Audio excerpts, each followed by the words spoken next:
लग्नासाठी योग्य मुलगी मिळत नाही म्हणून अनेक शेतकरी तरुण, शेतकरी पुत्र आजही अविवाहित आहेत। या परिस्थितीचा फायदा घेत काही टोळ्या लग्नाच्या नावाखाली फसवणुकीचं जाळं विणतायत।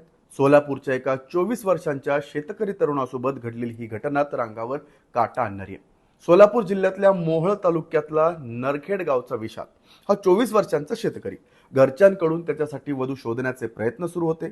याच काळात त्याची एका विवाह दलालाशी ओळख झाली, जो की मुलगी शोधून देतो वगैरे। या दलालानं विशालला नाशिकमध्ये एक चांगली मुलगी असल्याचं सांगितलं।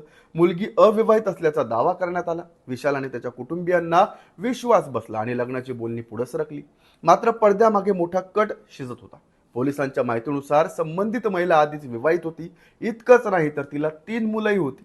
तरीही तिला अविवाहित असल्याचा बनाव करून विशाल समोर उभं करण्यात आलं। लग्न जुळवून देण्यासाठी दलालाला 50,000 रुपये आणि मुलीच्या वडिलांच्या भूमिकेत असलेल्या व्यक्तीला 2.5 लाख रुपये देण्याचं ठरलं। यानंतर 7 जूनला नाशिक जिल्ह्यातल्या दिंडोरी तालुक्यातील कसबेवणी येथील एका मंदिरात दोघांचा विवाह पार पडला। लग्नानंतर विशाल आणि त्याचे नातेवाईक नववधूसह आनंदात परतीच्या प्रवासाला लागले। संसाराचे स्वप्न डोळ्यात घेऊन निघालेल्या विशालला पुढे काय धक्का बसणार आहे याची कल्पनाही नव्हती।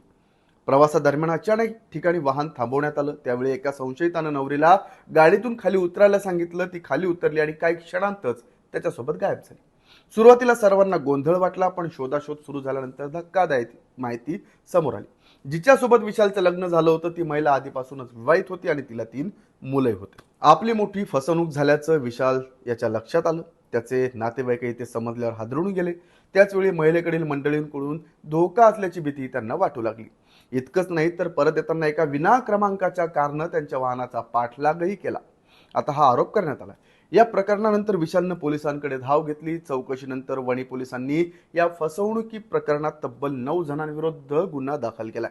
यामध्ये दलाल, महिलेसह इतर संशयितांचा समावेश आहे। या टोळीतल्या मुख्य महिला आरोपीला पोलिसांनी अटकही केली।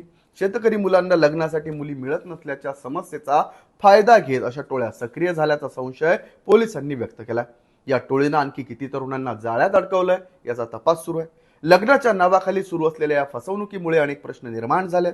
शेतकरी तरुणांची ही असहाय्यता नेमकी कधी संपणार आणि अशा फसवणूक करणाऱ्या टोळ्यांवर किती कठोर कारवाई होणार याकडे मात्र आता सर्वांचं लक्ष लागलंय।